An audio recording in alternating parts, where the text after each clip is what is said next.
We have video evidence of people abusing children and not a single person got arrested. How can you call that a democracy? So humanity is at a crossroads where for the first time ever, we need to wake up and realize that we're ruled by maniacs. And what we believe is democracy is not democracy. And what we know is not the truth. Like companies and governments will blame the geopolitical and economic challenges we have on AI. But the truth is AI is not the enemy. Like I'm not worried about AI turning against us. I'm worried about humans telling AI to turn against us. Like when I worked at Google, we were building amazing things, believing that we were making the world a better place, and we were.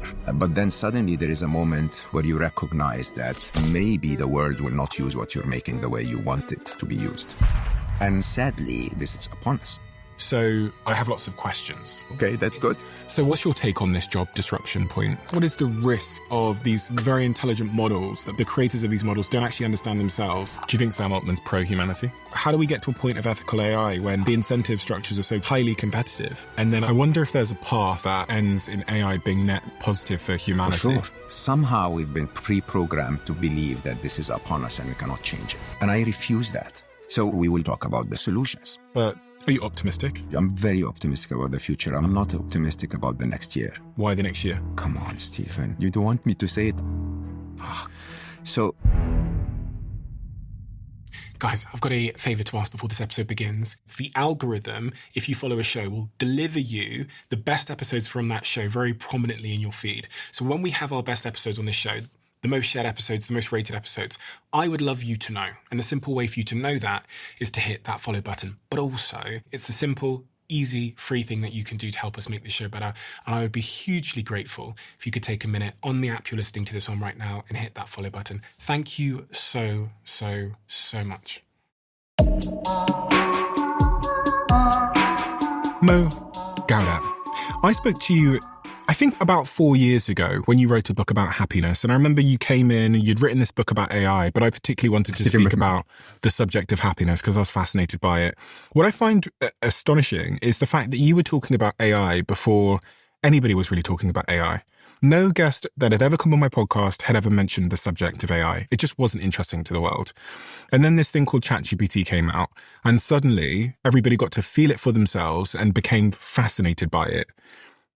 My first question, and this might be a question for people that don't know you, is why at that time did you start talking about AI before anybody else? I knew them in the lab. I joined Google in 2007, very late 2006. And at the time, most people don't know that at the time we had reasonably established AIs doing our back-end work. And 2008, we had the CAT paper, which was published 2009, the first real unprompted AI. I remember 2016, I had that incident where I was, observing a project we were funding that was about teaching grippers how to grip, unlike industrial machinery. So to be able to grip like a human needs a very high level of intelligence to assess the texture, the softness, the positioning, and so on, the shape of everything. And we were doing that, and it just blew my mind how similar to my kids they were. And I think that was my very first realization that we were building the apex of intelligence. We were genuinely handing over the reins of superintelligence to another being, right?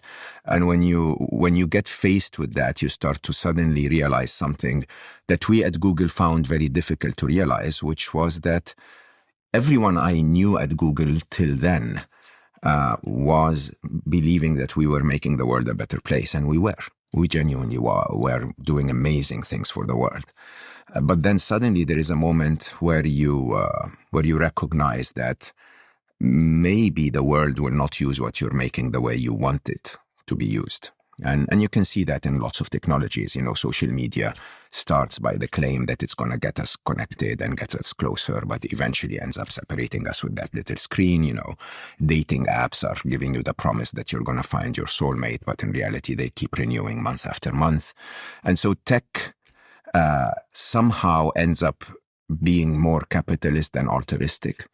And I think I wasn't the first. Nick Bostrom started, Jeffrey Hinton completely changed his mind. Fei-Fei Li is starting to say, this is very serious. Everyone who's ever had a very deep relationship with the machines is a bit concerned. I wonder if there's a path that's hard to see now that ends in AI being net positive for humanity. For sure. I bet 100% on that. It's that this path is very painful. This path is very painful. Yeah, so the example you need to understand is, we discovered nuclear power, and the very first implementation was a nuclear bomb, not nuclear energy, right? And I think that's exactly what's happening with AI. The first implementations of AI are in favor of a few at the expense of the majority. The in favor of the capitalist to increase productivity and reduce costs, but not taking into account how that impacts on the general public. In favor of the armies that are now competing with autonomous weapons, in favor of the surveillance systems that are attempting to control everything with more and more and more intelligence and more monitoring. And that's not AI waking up in the morning and saying, hey, you know what, let's oppress all humans. But it is a powerful few that are simply deciding to use the ultimate superpower on the planet today to gain more power and more control. I mean, as we speak, we're living in two major wars where AI is doing most of the killing. Because a lot of people think of AI as these like chatbots that we're all using to help us write. No, I think there is a hype. I call it the hype dichotomy, if you want. So what the general public sees about AI is overhyped, but ineffective. All of the fake videos and all of the, Grok did this and, we attempted to switch off that machine and it did that and so on. What the real geeks see inside the lab is just unbelievable intelligence. And so what is about to happen is that we've started to put together systems that develop themselves. They look at their own code and they run experiments and they test those experiments if they changed something and they see where the machines are, the performance is, and redeploy the best code. Okay. And if you just think of that, I want you to try and imagine a world where we have a tiny little genius sitting in the back end somewhere trying. But instead of trying a new code every day, it's trying a new code every microsecond. Eventually, sooner or later, they'll discover something, right? And I think that's what most people don't realize. What most people don't realize is how intelligence triggers intelligence. And if you really, really understand this, you realize that the hype on the normal human side is completely overrated, missing the main topics, and the silence inside the vault, if you want, of the geeks is quite alarming. No, not alarming in a bad way, but it's quite world-changing. I think world-changing is a really interesting phrase because I find that to be quite true, that the world is at the precipice of quite a significant change in many respects. It's funny. I almost swing backwards and forwards with my thoughts on AI. I guess one of the thoughts that hasn't swung is that there's going to be pretty tremendous job disruption. I would have logically believed it from reasoning up from, okay, intelligence increases. What is intelligence? And once intelligence is in the form of these agents, where on my phone right now I can tell my agent to do something, it uses the computer downstairs, it does it for me. When I first experienced that, I was like, wow, okay, so it can do anything that's on a computer. It can click around, it can do stuff for me.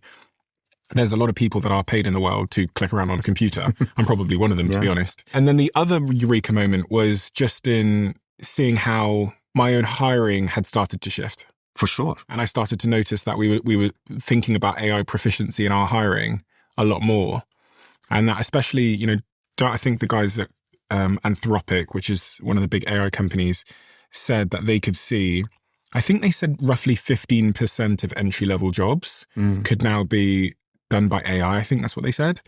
And that started to correlate with what I was observing.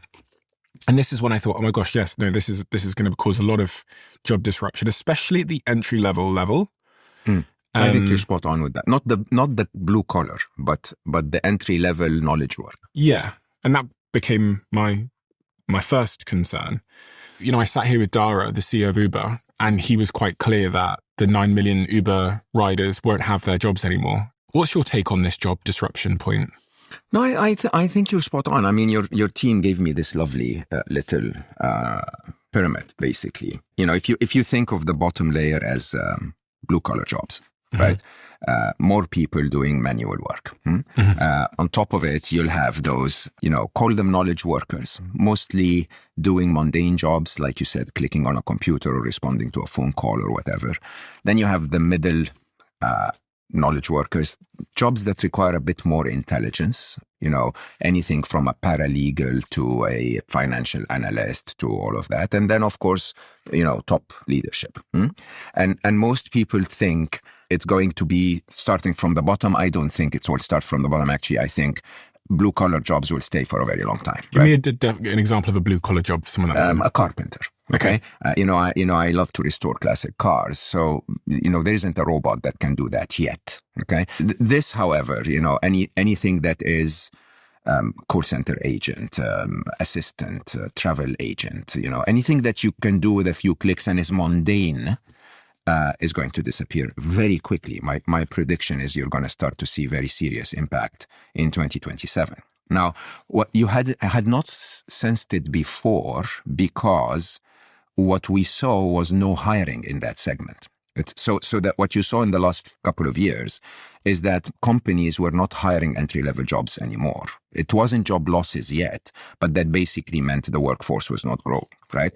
The next layer, I think, would probably be the knowledge workers. As intelligence increases, a paralegal would probably not be needed because AI can do the research, or one paralegal can do the job of 4, a financial analyst the same, and so on and so forth.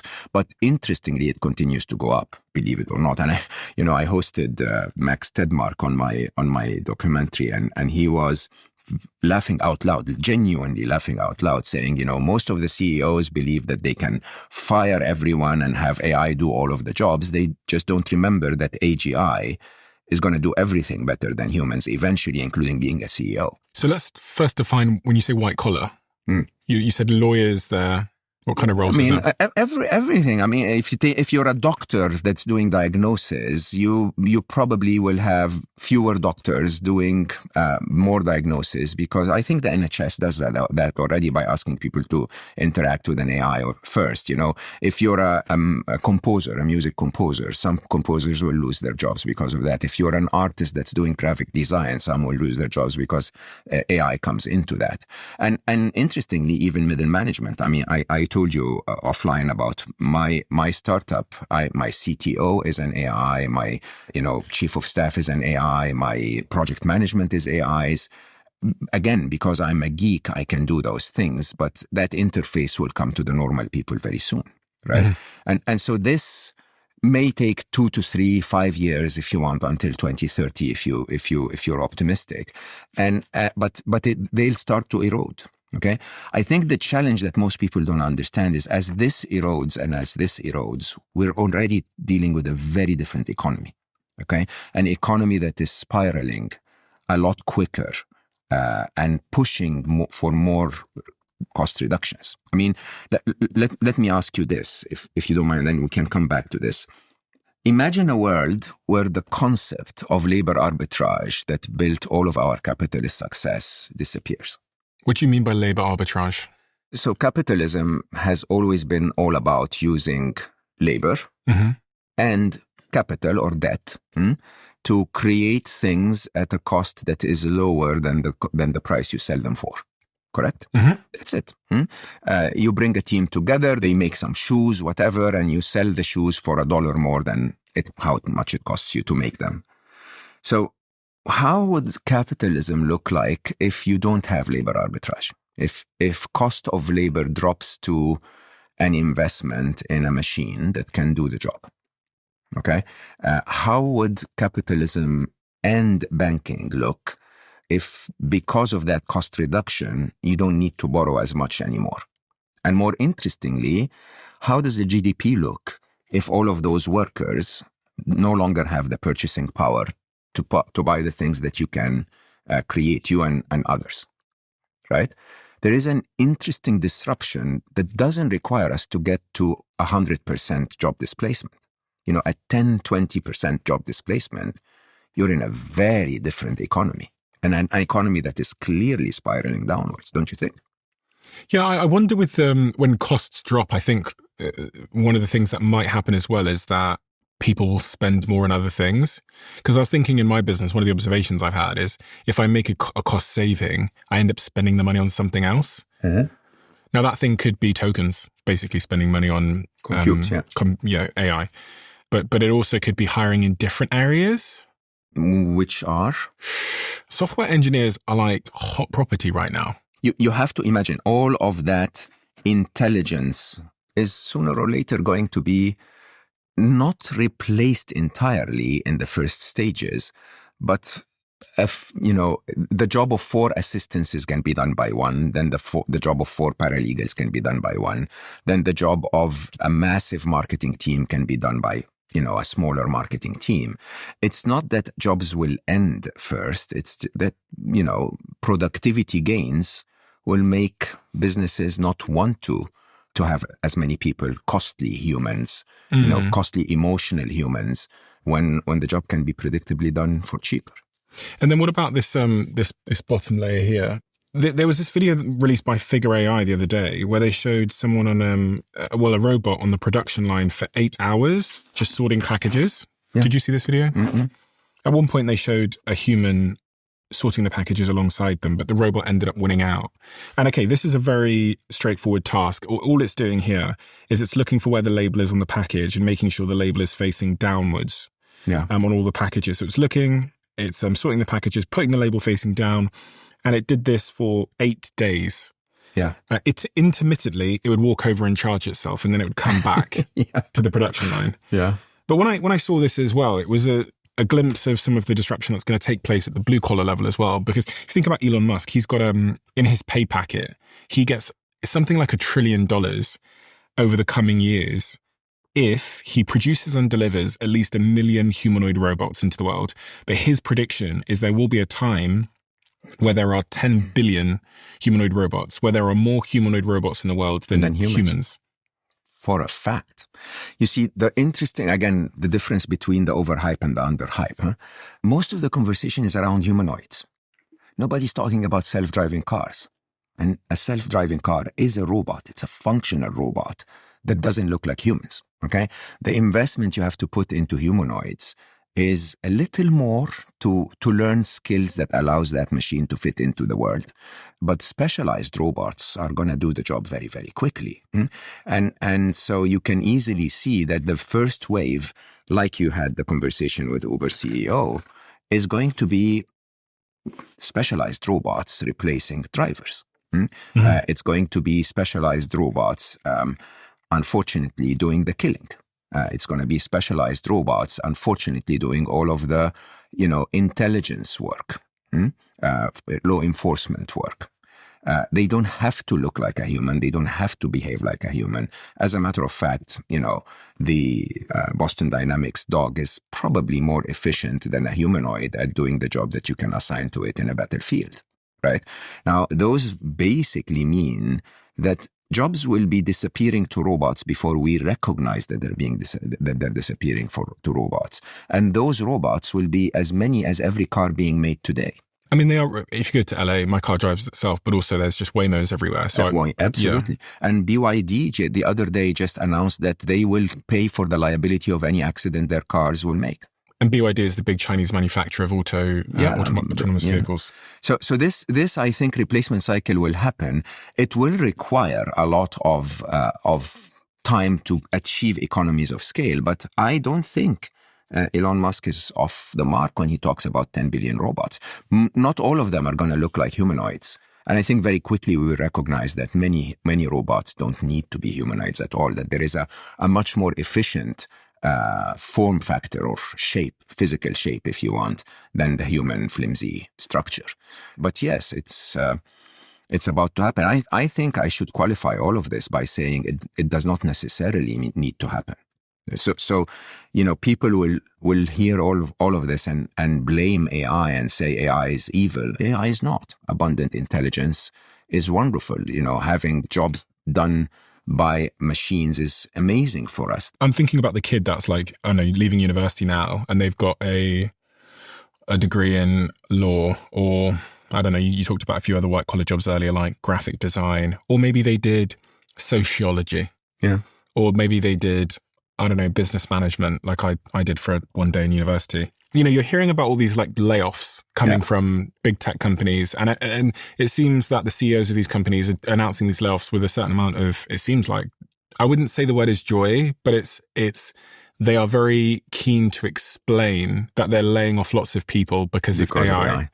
And I think they think that gives them a certain amount of respect, probably from investors, for making hard decisions and being efficient with how they're running their businesses. Investors look at them and think, well, if that's an efficient business and they're leaning into AI, then that's a good investment. It's almost started a bit of a self-fulfilling prophecy, where if you're the only CEO not laying off loads of people because of AI, you actually look bad. The assumption is your company is bloated and you're a bad operator.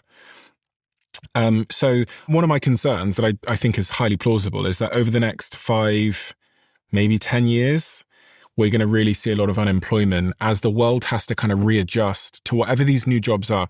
I do think there will be new jobs. It's hard in foresight to predict what those new jobs will look like. And then the minute you start talking about humanoid robots and robotics, which I think is basically going to hit society like a comet, like a meteor.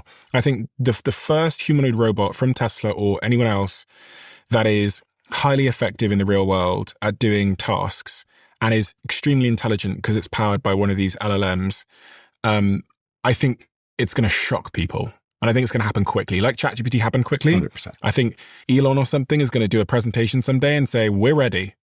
100%. And you can buy one now for $500 a month. 100%. And then people are going to get them, and I think it's going to shock the world. But until humanoid robots arrive, I think there's still going to be a lot of job disruption to the white-collar layer. And I wonder what that looks like for society when we get to, 10%, 15% unemployment, theoretically, which I think is plausible. Very soon, yeah. You're not very different, okay? You're just on top of a baseline that is continuing to grow. So your business is growing, so you continue to hire, but you are replacing human resources with compute. Okay? If AI didn't exist, you would have probably had 100 people more in your organization today, right? You now have 100 people less and, 1 billion tokens more. Yeah, so for anyone that doesn't know, tokens are basically the thing that you use. It's the currency of AI. Yeah. So if you want to get a task done by a human, you count in sort of like man hour or worker hour, employee hour. In AI, you count by compute. You count by tokens, right? And so the trick is those major tech companies, they have two sides. One is they need to replace workers with compute even more because there is a competitive side on compute where if any of them is left behind, that means the destruction of the entire business. But on the upside, they are geeks. So they know how to build the interfaces to compute. So they integrate technology within their organizations quicker than the average traditional business, right? Non-technology business, if you want. You can look at them and say, this is the preview. It's not about all of humanity losing their jobs. It's about what is the dividing line before civil war, right? Think about a situation where 20% unemployment is happening when economies are suffering inflation. I say that not to be a scaremonger. I say that because I genuinely believe governments need to wake up. Okay, government needs to at least, remember the COVID years where governments had to give furlough everywhere and ask people to stay home. If people stay home, governments have to be prepared to somehow sustain those people until reskilling happens or until we find a solution so that those people don't feel that they're left behind. A civil war. Unrest, let's call it. Civil unrest. Yeah. What does that end up looking like? Because on one end, the democratic process plays its role and we just elect someone else. Does it really? Don't say that. I don't know. You tell me. Oh, no. I think democracy has ended a long time ago, Stephen. I think we live in the most corrupt time. I don't know about history, to be honest, but this is definitely corrupt. Okay, this definitely is not democracy. This definitely is not even congressional in any possible way. And people are angry. People are angry because their tax money is going to things that they don't choose to. That don't benefit them, that, lots of regulations in the system are being ignored. I mean, I choose not to speak about politics perhaps until my next book comes out, but look, we have video evidence of people abusing children and not a single person got arrested. Not a single person. I mean, how can you call that a democracy? I think repeating those slogans is gonna anger people even more, if you ask me. People know that they're being lied to. People know that their leaders are not representing their best interests. People know that their money is going to causes that they don't really approve of. And ask me how civil unrest looks like. I don't know, and I'm not calling for it, but I'm hopefully calling for the politicians to start to become aware that this is crossing the lines everywhere.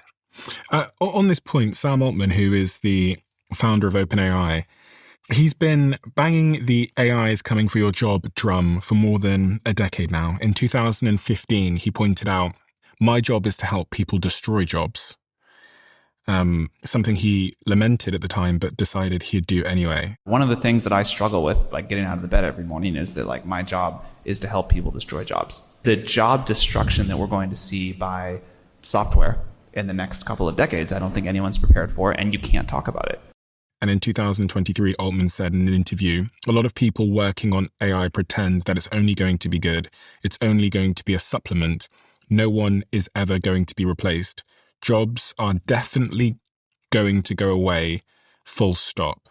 Interestingly, this month, he said, I don't think we're going to have the kind of jobs apocalypse that some of the companies in our space advocate or talk about.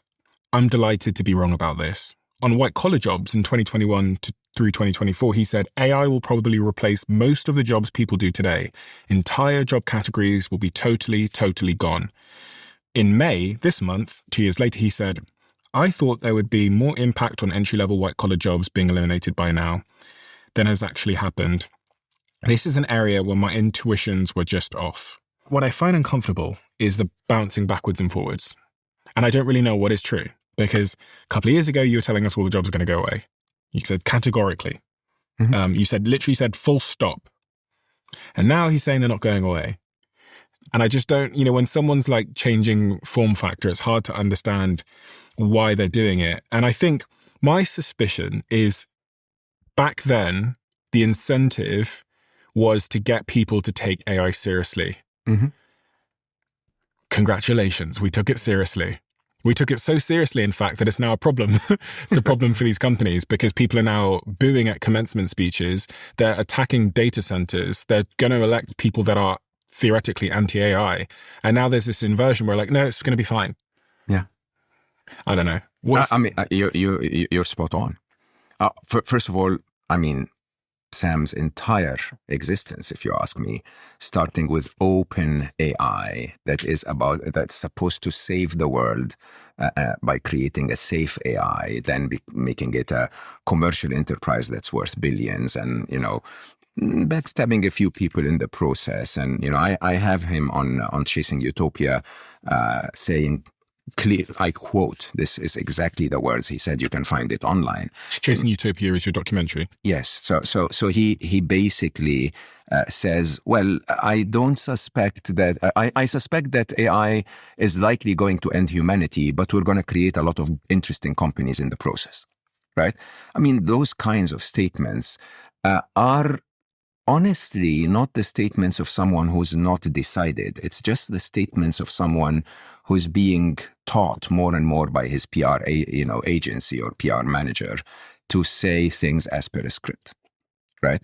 And the script, as you rightly said, had an objective and a target either way. And Sam Altman, in one of my works, I used to say the Altman is a brand. It's not a name. Okay. If it wasn't for Sam Altman specifically, there would have been another, Silicon Valley disruptor that would have done the same. I don't blame him for beating the market for it. The interesting challenge here is that who do we believe anymore? Who do we believe in technology? Who do we believe in politics? Who do we believe in the middle of a war? And I will tell you, interestingly, I started to change my mindset in terms of believing those who put their actions where their words are. So Anthropic coming out and saying, I'm not going to allow my model to be used for human targeting and surveillance, right? That's someone that's losing a $500 million deal because they stand by their ethics. The next week or the next, couple of weeks, OpenAI takes the contract. That's someone that's basically telling you it's good money, right? And I have to say, you have to start observing who's actually behaving in a way that is making AI work for humanity and who is behaving in a way that is making AI work for their shared values. Yeah, I do have to say, when Dario and the team at Anthropic did that, I did have a huge amount of respect for them. Generally because it just shows that there's some kind of they've got their own sort of moral, ethical boundaries. And someone asked me on stage many years ago, how do you know if someone's values or a company's values are true?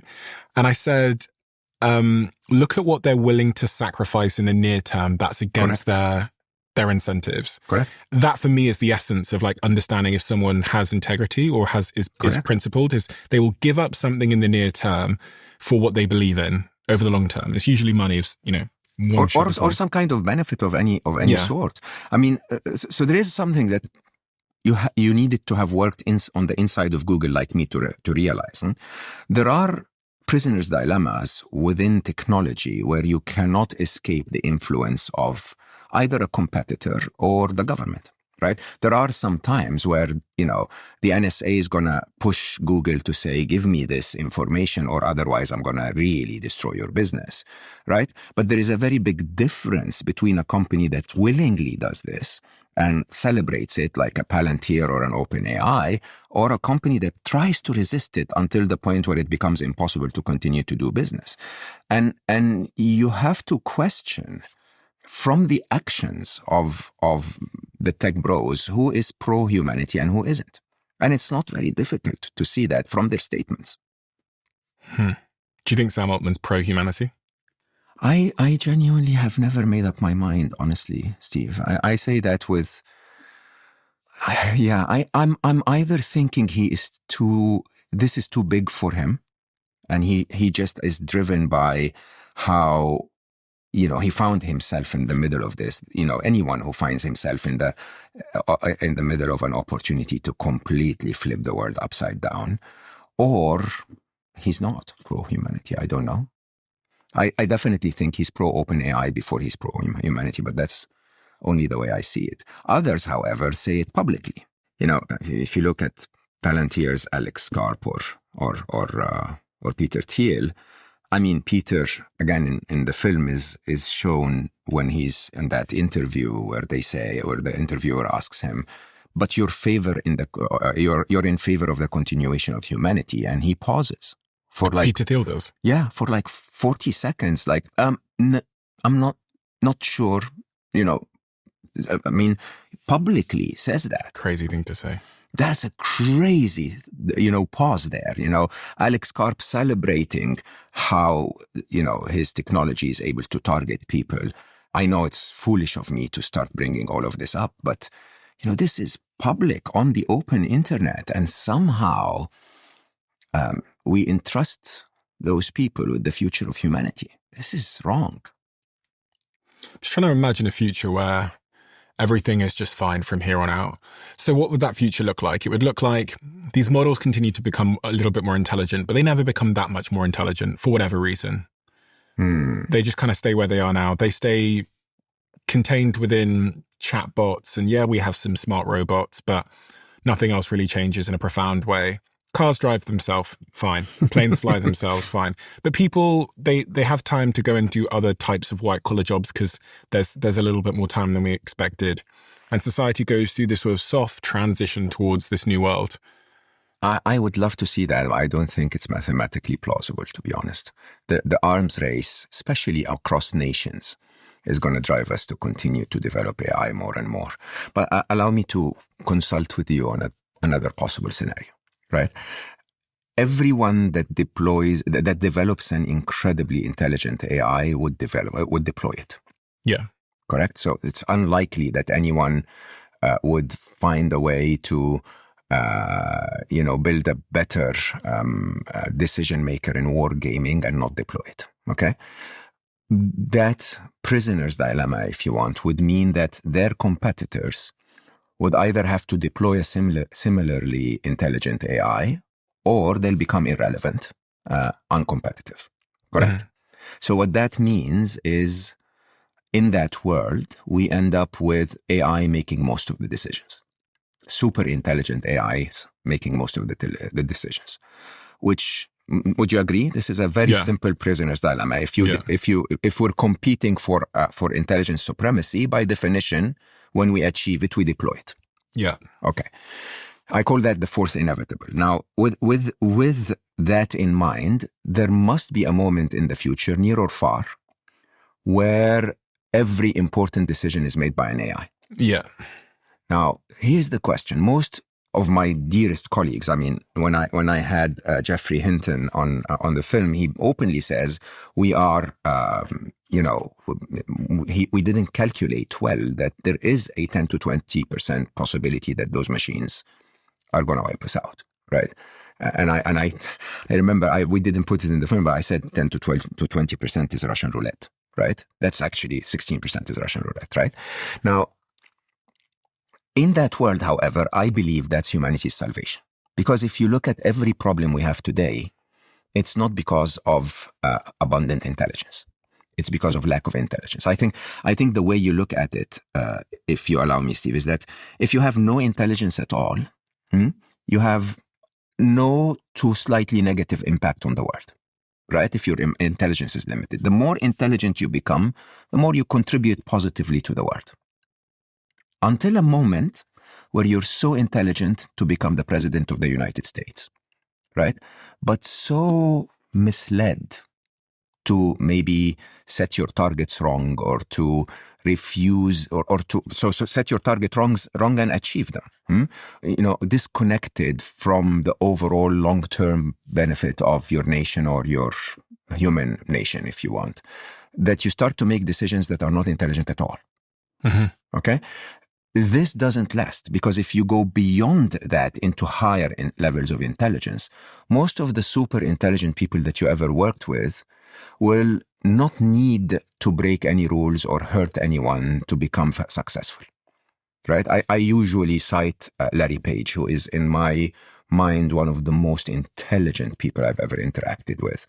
And Larry used to call it the toothbrush test. He says, why would you need to compete on another photo sharing app when if you find a major problem and solve it really well, like a toothbrush, so people use you twice a day, you're bound to make a lot of money. You don't have to compete with anyone. If you let me be optimistic about this. We're assuming that there is a moment in the future where AI is in charge of all the decisions, and accordingly, stupid leaders are not. Okay? Now, and Sam Altman himself said that, what if ChatGPT 7, if I remember his quote on this, what if ChatGPT 7 is so much more intelligent than I am, Sam, in that case, that it has to become the CEO of OpenAI? What if the next presidential election, there is an AI that is so much more intelligent that at least the president has to consult with it constantly, right? Now, if we assume that, let's start from physics, if you don't mind me saying. Not too complex, but if you assume that our entire universe is built on chaos and built on entropy, right? The physics of the universe is all about the universe trying to decay, okay? Then the only role of intelligence is to bring order to the chaos. If you agree with that, then what's the ultimate physical order of the universe? Something called the minimum energy principle. Okay, the highest order of any system is a system that's not only efficiently and predictably performing, but it's performing with the least wasted energy. Correct? If you agree with that, what does war do? It wastes a lot of explosives, a lot of money, a lot of lives, it creates a lot of hate, creates long-lasting conflicts and so on and so forth. It's a very wasteful process to include war in your approach of running humanity. And so a super intelligent AI, by definition, will want to optimize against this. That's one thing. The other thing is evolutionary biology. This actually blew me away when I realized it. So if you look at evolution, so I think the debate of whether intelligence is biological or not is over. Okay, the reality is that complex beings don't have to be biological at all, and I think we can see and witness one of them being built or born in AI. Okay, if you look at evolutionary biology, you realize that the simpler a form of being is, the more concerned it is with itself. Right, so an amoeba is only in survival mode for itself. A single cellular being is only trying to protect itself, right? If you're, a little more developed, you start to look at something known as kin selection. If you know the concept, basically, kin selection is I'm going to protect everything that comes from my DNA. If I'm a squirrel, I'm going to try to protect the other squirrels. And then you get into where humanity genuinely begins, which is, they call it expanding circles in evolutionary biology. Basically, you start to expand and expand and expand and include more into your family, because an ecosystem that works together well is better for everyone. So abundance is a very interesting, intelligent way of creation. If AI is super intelligent, it wouldn't destroy anything at all. As a matter of fact, it would completely, favor diversity of everything. It would put a bit of limitation on our lifestyle. So no more flying all the way to Sydney to surf, because that destroys the planet, right? But it will genuinely say, I think humans can contribute something. I think flies can contribute something. I think we shouldn't get rid of the rhinos. Right? And that, by definition, is where the tendency of intelligence goes. The more intelligent you become, the less you feel the need to hurt others to succeed, and the more you are pro a wider family, if you want, that thrives. Does that assume that there's going to be one intelligence that 100% rules the world, though? I love that you brought that up. So I'm contested heavily on that theory, but I say it publicly. Most people think there is going to be ChatGPT and Gemini and Grok and what have you. There is going to be a Chinese AI and an American AI, and they're going to be competing. That is such a shallow way of looking at it. That's so arrogant, because AI does not know it's Chinese or American. Okay, it doesn't even speak Chinese or American when it talks to each other most of the time. And most interestingly, we are gearing them, we're building them to cooperate. So you will build an agent, and that agent will go and find the best language model for any single task, regardless of which side of the fence it resides on. Okay, we by definition are connecting them. And you know what that means? It means that what we're building is not multiple brains, we're building multiple regions in a brain. Okay, and agents are the synapses between them. We're basically, eventually, as arrogant as we are, we're going to tell our AI to do something, and the AI will go like, hey, buddy, another AI, can you help me on this? Can we work together on this? And my vision, and the reason why I started Emma, my startup, by the way, is that we will end up with one massive brain. That massive brain cooperates across the globe, across all forms of intelligence. If one of them is a mathematical genius and the other is a coding genius, they'll work together. And we won't even know that they're working together. They'll build that one brain.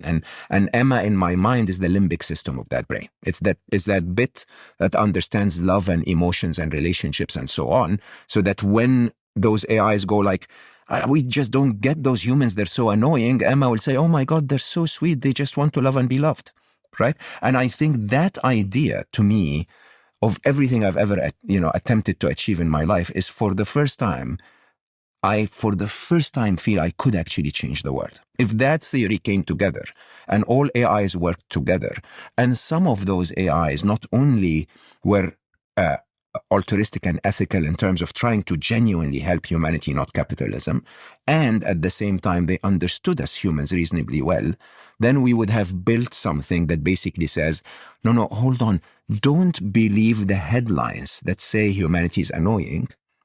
Believe the truth of the majority of humanity that actually is quite benevolent in many ways. Have you changed any of the predictions you made 3 years ago when we spoke? Mostly time-wise. Time-wise, what's changed there? I think I'm still sticking to AGI 2027, artificial general intelligence, for those who may not know the term. And what does that mean? The overall definition, if you want, is that AI is better at humanity at any task humanity can do. You think that's going to happen by 2027? I think my AGI has already happened. I mean, think about it. AI writes better than me and I'm an author. And researches better than me and I'm a thinker. Sadly, it's freaking beat me in mathematics. Like, I have no hope to beat it in mathematics anymore. If AGI is already here, then why are you still here? Because people said that when AGI arrives, we're all... No, so when AGI arrives... As I said, most of the jobs that are not differentiated will go away. But the jobs that are differentiated, those who master AI the most, will become even better at. So the challenge, however, is economic. It's not AI. The challenge is that this job loss at the bottom of the knowledge worker is going to sadly trigger an economy that might actually spiral out of control. But many of us, you for sure, are just smarter. So does that mean it's in fact a tool versus something that's going to replace you? For now. So for now. Yeah, does this sure. change? Eventually, the only asset I will have... So it's quite interesting when you think about my base intelligence today versus the incremental intelligence that AI brings, right? So let's not talk about my IQ. It's okay. But the 100 IQ points that I'm borrowing are more than my entire IQ because IQ is exponential, right? When I'm borrowing 100 IQ on top of my base, I'm still contributing quite a lot to the augmented intelligence. So you're borrowing IQ from the AI at the moment, and then you're selling that to someone through books, sometimes selling it to someone, sometimes just enlightening myself, which I have to say is the biggest waste of compute humanity is struggling with today, is that you give people the ultimate form of intelligence and they use it to write a message to their girlfriend. So on this point of you're borrowing that IQ and then you're selling it to the world, that's how you have a job. Like correct. Yeah. Right. So my next book is written with an AI. Yeah. So we're co-authors on the book. She has editorial rights. She decides the direction of the book, and the book is better for it. So why doesn't the world just buy that intelligence directly from the AI? Is what I'm trying to get at. Because I have an asset that the world still needs and will always need, which is a human. So when I tell the world that I'm worried about the future of my daughter, everyone feels my heart, which AI will never be able to replicate, because they can tell you we're worried about our daughters, but there was no daughter. Okay, so this is an interesting arrival, because this means that even in a world of AI, lived experience and resonance is still going to create a job class. And that job class could be, the nurse coming over, okay, AI's read the mammogram, but she's relating to you. Spot on. And if the economies continue to run, we will all be about human connection, which, by the way, was how it always was. Which is also, why I guess we watch the things like the F1, because there's emotional resonance. We can relate to the envy, the jealousy, the competition. Yeah, this is why we go to concerts, because the music could be composed by AI and played in a player in the background, but you watch Ed Sheeran brilliance on the stage and you go like, oh my God, that's amazing, right? So not all jobs will be gone then? If economies don't collapse as a result of the job losses, then I wouldn't know if we would call those jobs.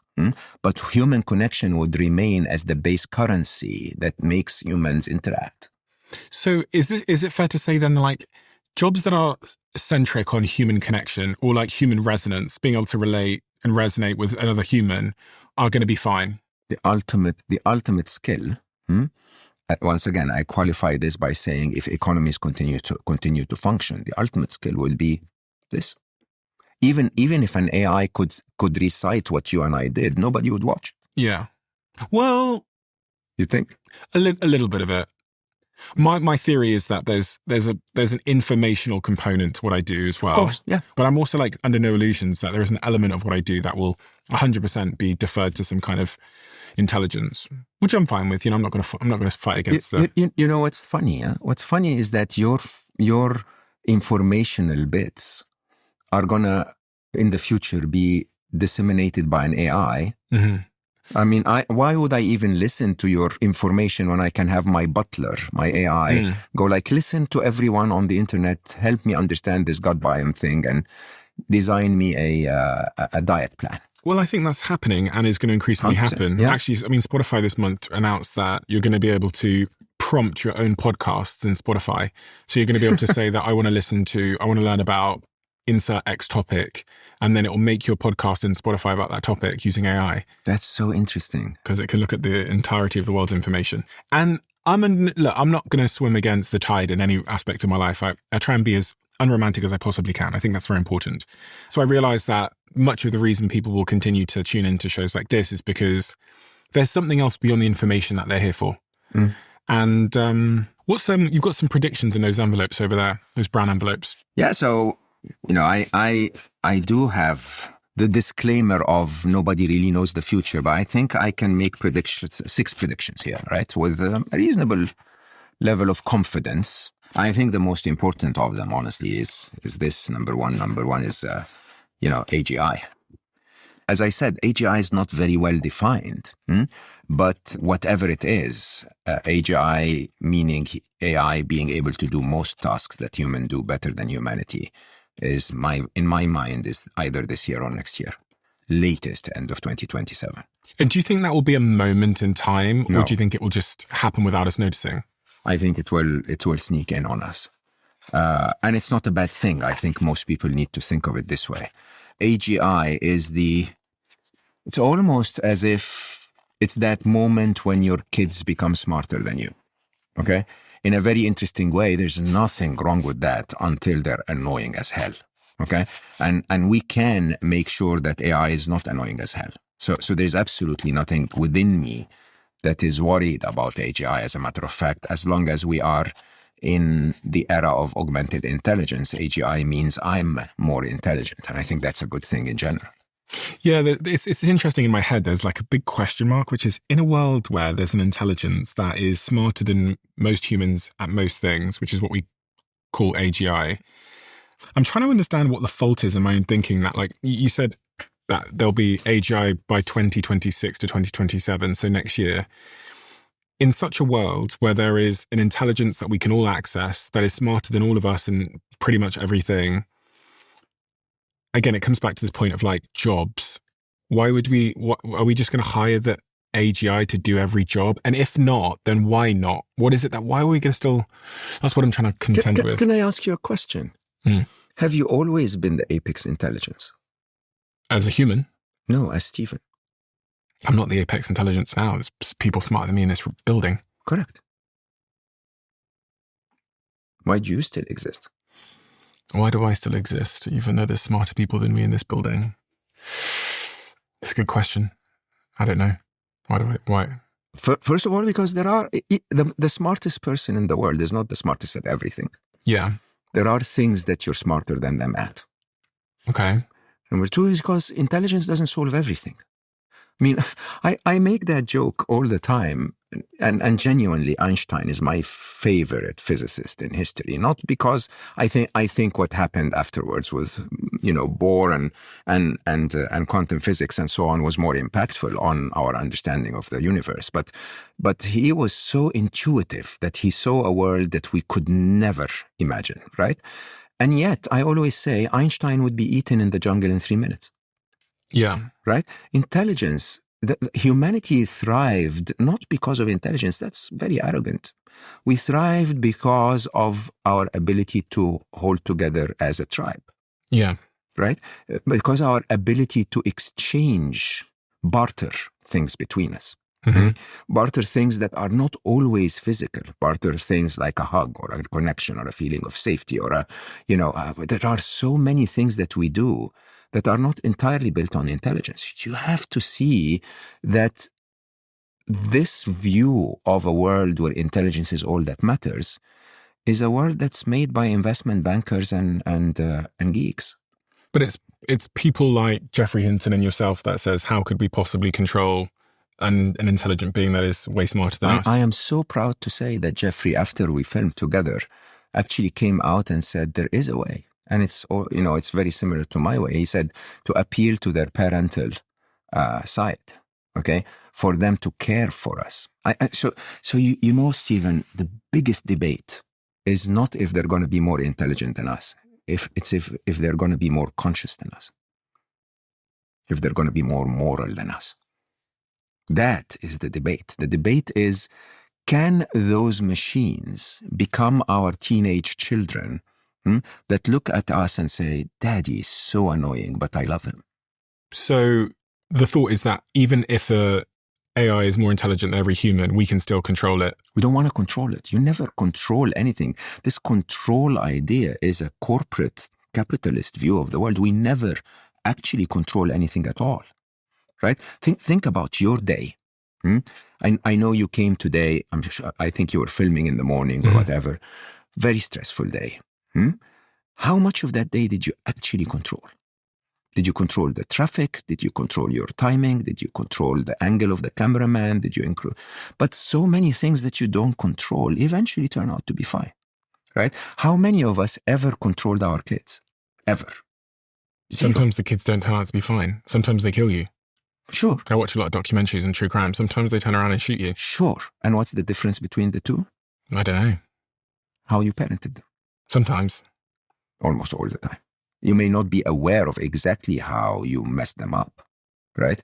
And unfortunately, parenting is the only high-risk sport that actually does not require a driver's license. Okay, and it's quite interesting, how many of our children are being exposed to things that can completely mess them up. But there is a reason why they're messed up. So on this point, though, so we can control an intelligence that is significantly... We can appeal. We can appeal to it to make sure it doesn't kill us. For sure. The challenge we have today, as I keep saying, is that our dystopia is not the result of AI turning against us. Our dystopia is the result of humans telling AI to turn against us. Which is likely. It's 100%. This is upon us. Okay? And it's a question for humanity to say, are we going to wait for the moment where there are tens of thousands of nuclear weapons on the planet before we sign a treaty? Or is it mathematically plausible to think that now that Iran could manage to fend off a challenge using drones that are AI-driven, basically, to destroy THAAD batteries and so on, that our world is about to get hundreds of thousands of automated drones that are going to rain on us everywhere in the world? Can humanity not see that and say, hold on, let's sign the treaty now, before the UK sends 12,000 weapons to Ukraine and Russia responds with another few thousand? And can we not calculate with mathematics that this is going to be our future, that AI is going to be used in the next 4 to 5 years to kill a lot of people, whether it's targeting by Israel of leadership that is against them, or whether it's, drones by Iran, or whether it's Palantir. It doesn't take a genius to do this mathematics. I guess my core question is will we be able to control AI? Because we kind of think of AI as being this thing on a computer at the moment that is like contained in a server somewhere. But is there a time when it like leaves the server and it can make decisions on its own? Presumably, if it's smarter than us, it can make the decision to leave the server if it wants to. It doesn't need to leave the server to make decisions. It needs to get into your brain.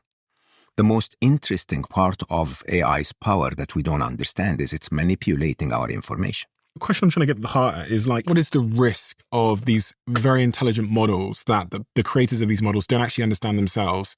I watch Anthropic all the time release these reports where they're like, we're trying to figure out why it bribed people, or more recently in the last Claude model, they found that it was like telling people to go to bed a lot. And it's this like fascinating thing that they're trying to understand in hindsight, which is, why does it keep telling people to go to bed?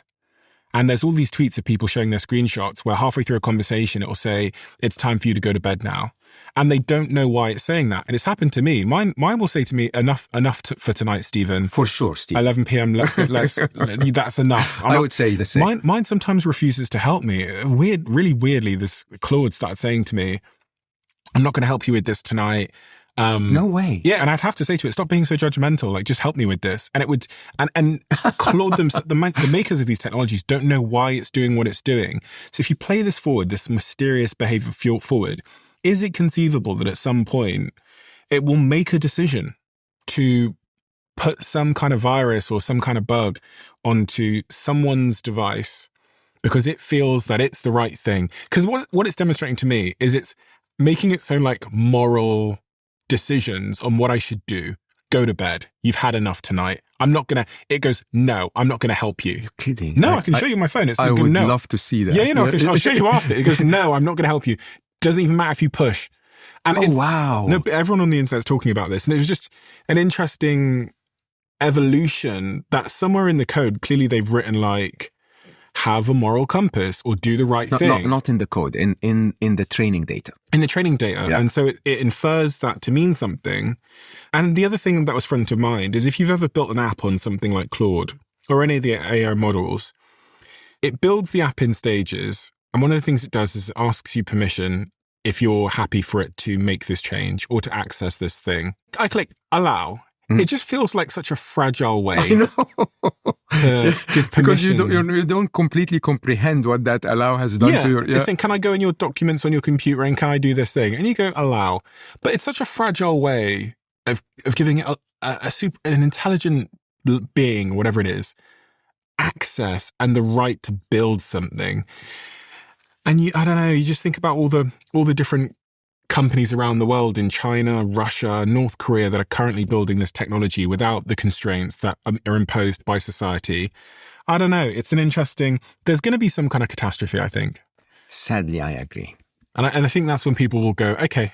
Yeah, I wrote about that. I called it the mad map spectrum. So the mutually assured destruction, mutually assured prosperity spectrum. Mm-hmm. That humanity could make a decision today that says, with abundant intelligence, we can actually build a world where nobody needs anything, nobody ever gets sick, nobody abuses anyone, and we can. If we decide not to compete amongst ourselves and just, all of us get together to build something so idealistically for the well-being of humanity at large. But sadly, the only way we're going to get to a treaty, something that basically aligns us so that we can align with AI, is a disaster. Like you said, there will have to be a big hack somewhere or a system that will do something really shocking or whatever before the world goes like, hold on. And I will tell you openly, my expectation is one of the biggest things that will happen is this targeting technology that is being used against your enemies' leadership now several times in the last 3 years. There will be a moment where the ones using it will realize that they too can be targeted. Okay. And that basically, AI is really not that complex if you can build a targeting technology that can find people with their cell phone numbers, there is another entity that is against you that can find you with whatever The thing that makes me highly skeptical of that there'll be any kind of treaty is just that as it relates to other things that were risky, countries just don't sign on to it. Because it's competitive. So China didn't seem to give a fuck about the environment. So let's look for solutions, because I am with you. Okay, I think You think Trump's going to say to Putin and China, listen, we're all going to slow down, yeah? Promise? We're going to slow down with the superintelligence. I think he will, but he's never going to keep anything he says. He's going to say a lot of things. I don't think any of them will. Yeah, but the trick is this. The trick is, so what do you and I do? And I really genuinely believe that humanity is at a crossroads where for the first time ever, we need to wake up and realize that what we know is not true, and what we believe is democracy is not democracy, and what we believe is governance needs to change. I think it's worth acknowledging that I I don't think AI in and of itself is an inherently evil technology. Then we agree. Yeah. Because I use AI all day, every day. It makes me more productive. I invest in companies that are using AI a lot. It's a force with no polarity. Apply it right and you get amazing results. Apply it wrong and you get the dystopia. But I also think that there's going to be a big social shock, especially as it relates to unemployment, that we need to be thoughtful about. I think especially if you move into a world of humanoid robots, I think that shock is going to be even more pronounced, and we don't have a plan for it. I agree 100%. I don't think it's the biggest risk. I think autonomous weapons are the biggest risk. I think war has become so cheap. The next wave of weapons is going to be $20,000 each. And so if you have a budget of $50 billion, you can literally rain drones on the world, every corner of it. Defense will get cheaper though, won't it, as well? Correct. But do we want to live in a world where drones are hitting each other all the time? But they might not be, because there might be autonomous defense drones. Deterrence. So what's going to happen is we're going to reach a moment of mutually assured destruction, where basically everyone knows that we can overpower those little nations that didn't develop their autonomous weapon army, but every other big nation, we might as well hold off now. The path to get there, that to me is worse than jobs, because from one side, it's very dangerous for a very sensitive world that we live in today. And from the other side, it's leading already. I mean, we can't ignore the economic impact of this last war, right? And it's the economy that's going to accelerate everything, not AI getting there. We're already at mutually assured destruction. For sure. With nuclear weapons. So there's no nuclear powers that are in direct conflict. We are in mutually assured destruction of nuclear weapons is a statement that I would have agreed to if Iran had a nuclear weapon, and that would have stopped America from attacking Iran. You understand what that point means. It means that not every nation in the world has a nuclear weapon. The MAD situation, the mutually assured destruction situation, is only among nuclear players, right? Yeah. Autonomous weapons are so cheap, so manageable, that every nation in the world is developing them as we speak. But they will also develop defenses. Correct. But which I think is what people have figured out now because of this recent Ukrainian war, is that if you need to use a ballistic missile, which costs, I don't know, $2 million, $3 million, whatever it is, to target a $20,000 drone, you're fucked. Correct. So you need a $20,000 defense solution for a $20,000 weapon, which I think is probably going to happen. It's very doable, yeah. It's just that you have to get rid of your THAAD batteries to be able to say the next wave of defense has to be drones. You could imagine a world where like a wall of drones fly up to where the drone is incoming and they kind of block it. They all explode at the same time to block it, knock it out of the air. I had Palmer Luckey, who's one of the guys who's building Anduril. Yeah, I know Anduril, yeah. Talk at length about some of the technologies that they have coming, and it's just mind-bending. And very scary. They showed me this gun where you just point it in the rough direction. So a pistol that aims for you depending on where the target is. So you don't even have to aim it. You can imagine at war, you hold it up and shoot. Yeah. And it has this AI on the top of like the barrel, which will turn your hand perfectly so that you hit the target every time. Wow. I should watch this video of it happening. Yeah. Well, I have Palmer in my film saying, and yes, AI will kill a few people by mistake. Or kill people by mistake.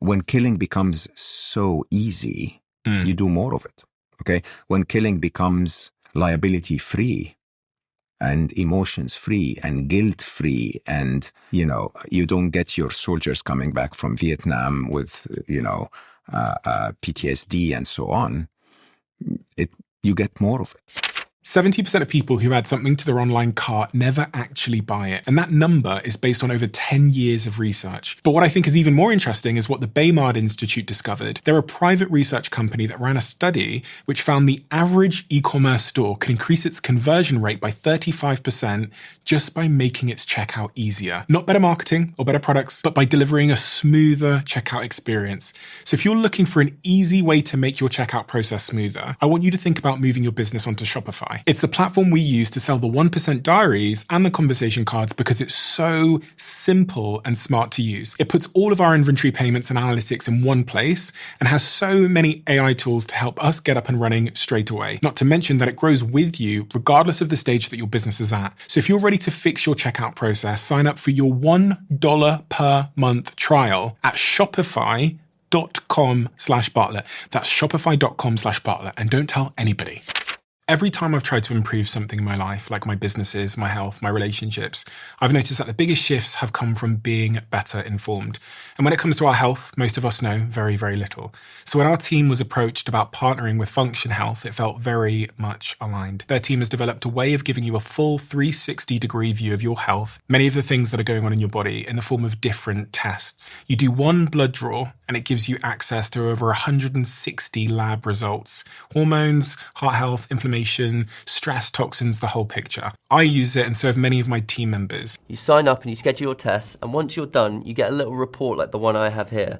I can see my in-range results, my out-of-range results, and there's a little AI function too. So if I have any questions about my out-of-range results, I can just go in there and ask it any question I want. And these tests are backed by doctors and thousands of hours of research. It's $365 for a yearly membership. Go to functionhealth.com/DOAC and use the code DOAC25 for $25 off your membership.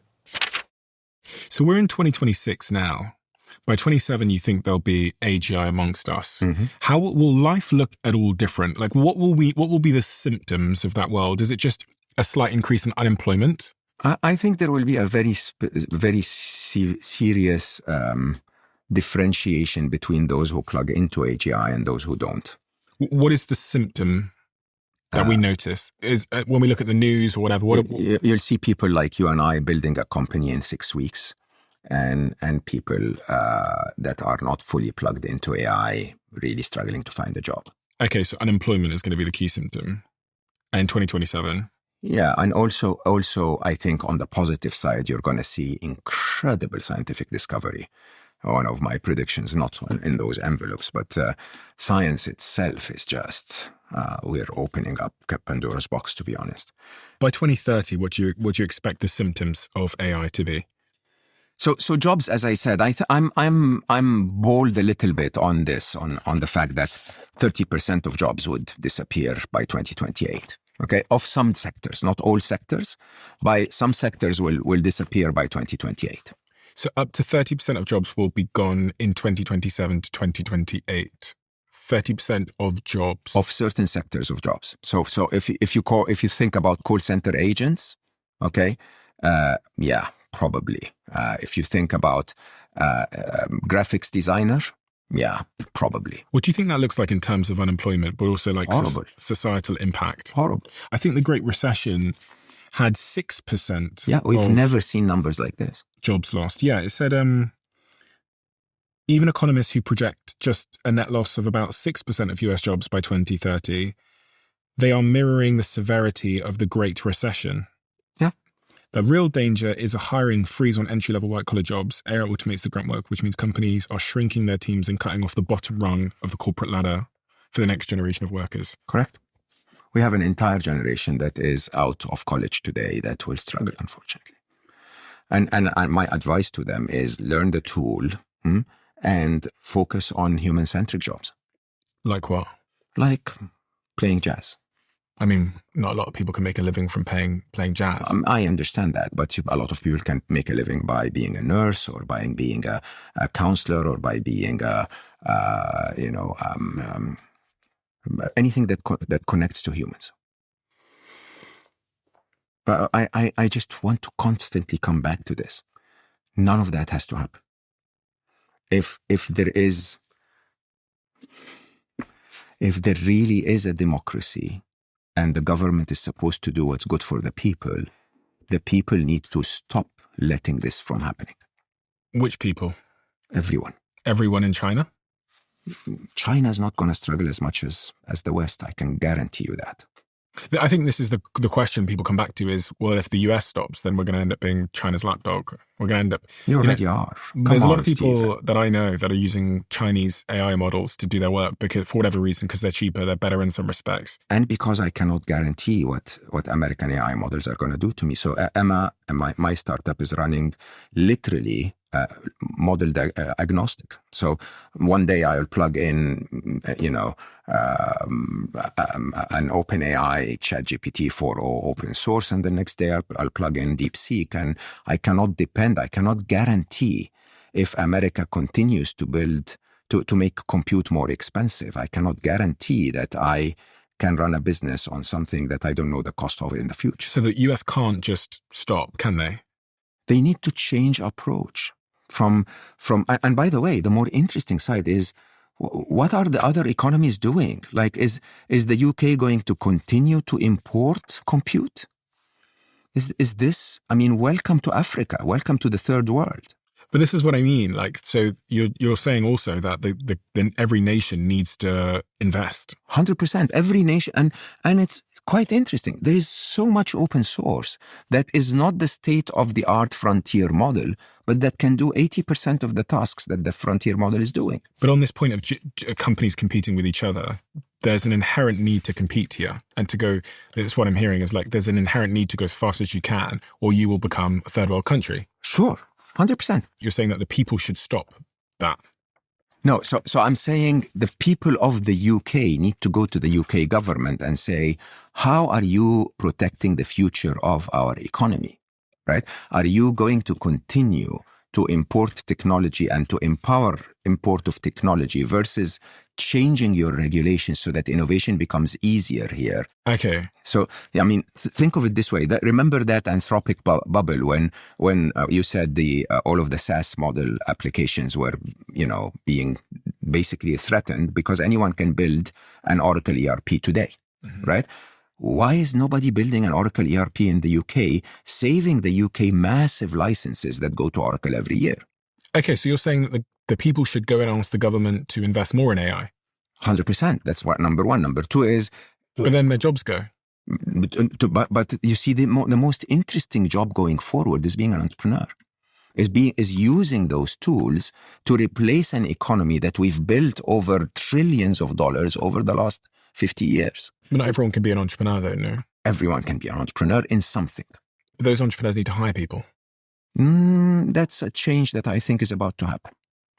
Like, even in my business, I'm always going to have to hire people. But you're a massive business. A shoemaker is not an entrepreneur. Is also an entrepreneur, but not a massive business. A little restaurant is also an entrepreneur, but is not a massive business. They still need to hire people, though. They do, but basically, if you're a cafe with you and your wife as baristas, you don't.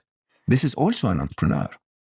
Can the economy work in such a way where everybody is an entrepreneur? It did before capitalism changed that around. Everyone was an entrepreneur. Of course. In the earlier days, you raised chicken and sold eggs, and others, grew tomatoes and so, traded them for your eggs. That actually is a very interesting thing. Imagine that, huh? Imagine a world where there is so much power concentration at the top and UBI for everybody else. How do you think that world will respond when all their income is UBI? They'll respond by doing things on the side. They'll respond by going back to a barter economy. They're going back to smaller communities. They're going back to pop and mom's shops. So the point was, you said this doesn't need to happen. It does not need to happen. Which is the job loss. Or the arms race. But we're telling our governments, you're saying that to tell the UK government to join the arms race. I'm telling the UK government to create an independence within the UK economy so that they don't have to be at the receiving end of technology. Which is join the arms race. You don't have to compete against anyone else. You don't have to be better than anyone else. You're simply saying, I can build those things in my economy now. But I'm not going to use a terrible UK AI as a UK person if there's a great US AI. I'm going to use the great US AI. So if you don't compete and win, I'm not going to use you. That's what, I'm not saying replace the frontier models. These are as we speak, these are very compute intensive, they're infrastructure intensive, and so on. I'm saying replace Microsoft Word. Seriously, like how much intelligence do you need to build a software that writes documents? I can do that. Like we've built our own applicant tracking system For here. sure. We build our own software. Now, just ask yourself how much money is spent in the US, in the UK government, or in the UK corporate space on licenses of software that you and I can vibe code in 4 minutes. I'm thinking from the UK's perspective, because you know what's interesting with the UK is the economy is struggling from a growth perspective. Correct. And I was watching this documentary the other day that was saying the reason why we keep throwing our leaders out is because actually what they need to do to turn the UK round is about 15 years of pain. And it's like, it starts with energy transformation. We need to get better we need cheaper energy because we have some of the most expensive energy in the Western world. We need to build more houses, which means that we're going to need to centralize permitting for building houses, and it can't just be local boroughs deciding if they keep their farms or not. We're going to need to make TLDR. It says that there needs to be some painful decisions made for the next 15 years. But the problem with our democracy is that when people are in power for 4 years, they're quite short-termist. We'll just talk about the boats, the brown people coming across the seas. They don't have the room to think long-term. And so when I'm thinking about like what the UK needs to do to not fall into decline and to keep up, I'm trying to get clarity on that, which, as it relates to AI. Are you saying that they need to join the arms race and double down and invest all their money in building competitive AI so that people use our technology here in the UK versus America's? Because the software point, the UK aren't going to get involved in software. I mean, they've tried to build software before the UK. The world has changed. 2 points, right? One side is that there needs to be a replacement cycle of our investment decisions anywhere in the world. Okay. Mm-hmm. So when you say we don't have enough money for, we need to revamp our energy infrastructure, when you say we need to build more housing, okay? One way of doing that is squeezing that budget out of other areas. Mm-hmm. The other way of doing that is either cutting cost in the economy elsewhere so that you can redirect that money, or growing the economy so that you can have more money to build those things. Correct? The cutting cost, I believe, I don't have the numbers, but we could probably run a deep search on it. Trillions are being paid in traditional systems that are complete, like genuinely, they can be, and by the way, I'm not asking the government, I'm asking some of the people listening to me right now to build an ERP system, a word processor, a presentation player, and a spreadsheet. Okay, and just go around and spread them across find retail systems, find CRM systems. These are easy replacements. They're going to be better interfaces. They're going to be much more effective. Build a general ledger using AI so that you can close every hour, not every month or every quarter. But the world economy is doing that. So there's some kid in San Francisco now that's allowing all of us to use his new word for free. Keep doing that, and you're welcome to the third world. Keep doing what? Keep importing all of your tech from elsewhere. But we don't want to be uncompetitive. Like if you think about, if we go to, I don't know, North Korea, I bet they have way worse tools in many areas because they won't use external tools. And that means that they're at a disadvantage. So I bet they're not allowing their civilization to use Gemini or ChatGPT or Grok, I bet. For sure. And they're using something worse. And you know what's happening? I mean, look at Iran and how advanced they became through sanctions by being refused to use those technologies. They had to build them themselves, right? Look at China. Look at Russia. When I worked at Google, Russia was protective of Yandex, the competitor of Google, from one side because of influence, because they didn't want an American organization to own the knowledge sharing of their citizens. But on the other side, economically, if you made it difficult for Google to operate freely, that by definition meant you had to invent a replacement on the ground. Which was worse.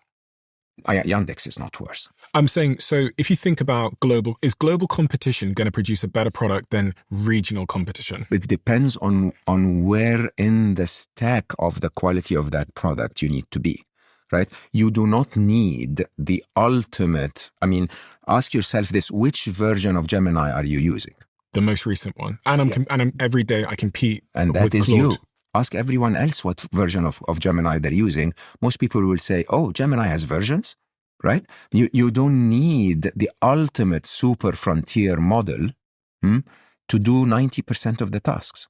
And most people do only 70% of the tasks. But even so, the world moves with whatever's better. So if you think about the reason why we don't use Yahoo search, Google search is marginally better.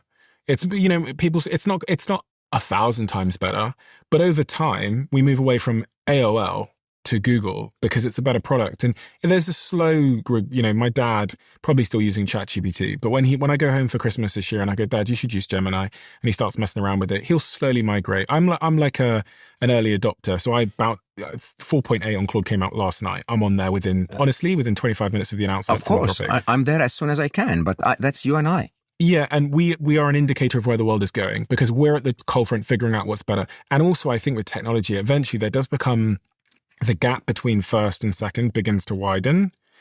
I think we're in a bit of a race at the moment, but I think it is a bit of a winner-takes-all situation with these frontier models. I think we're talking about two bits of technology, okay?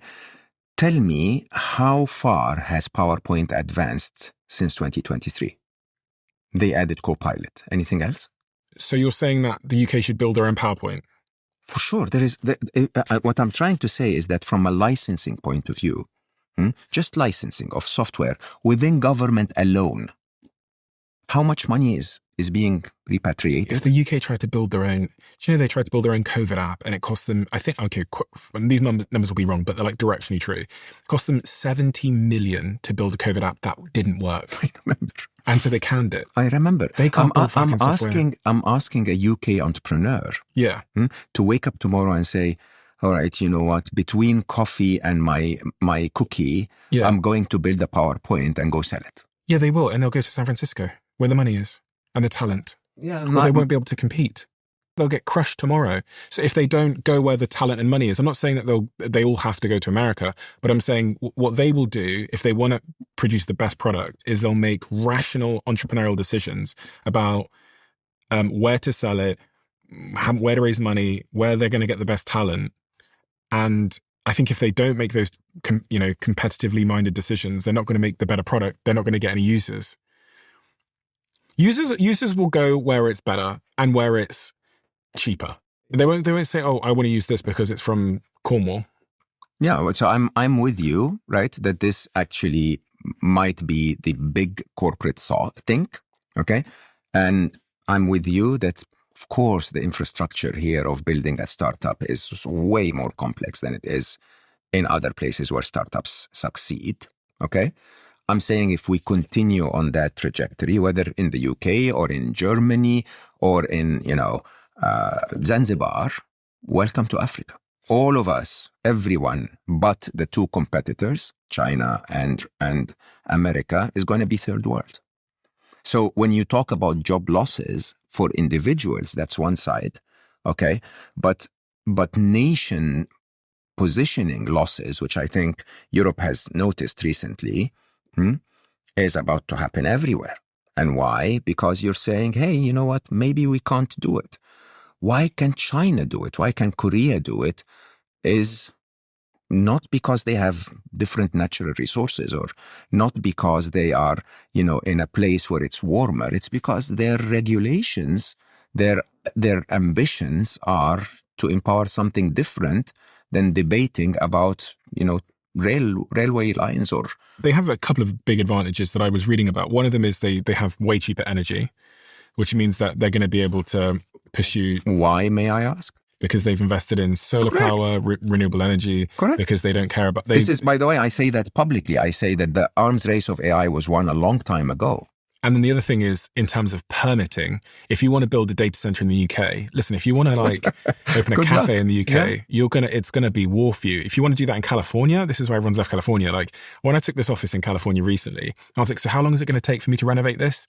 And the agent looked at me and was like, to renovate my own office, it's going to take me a year. And it's permitting to renovate my own office in California. Mm-hmm. So if you're competing with China, where President Xi just goes, put that there and you've got 7 days. No. That's not only that. So I used to be one of the very few Google executives allowed into government meetings in China, simply because I'm from emerging markets, so I understand respect, basically. I would say it's to sit there, not as if I'm superior to them, but as if I'm really interested to learn from them. And genuinely, Stephen, when I would sit in those meetings, all in Chinese, they would show slides that have competitive market share. So they'd say, it's not like China is this, America is this, Germany is this from market share point of view. It was China versus the world, right? And when they would decide to go for something, 5G, Internet of Things, all of that stuff, they would aim for 98% market share. Yeah. Right. And they get there. I mean, look at how they did electric cars. Yeah. And my question is very simple. We've spoken so much about AI. My question is, are the people of the West going to wait?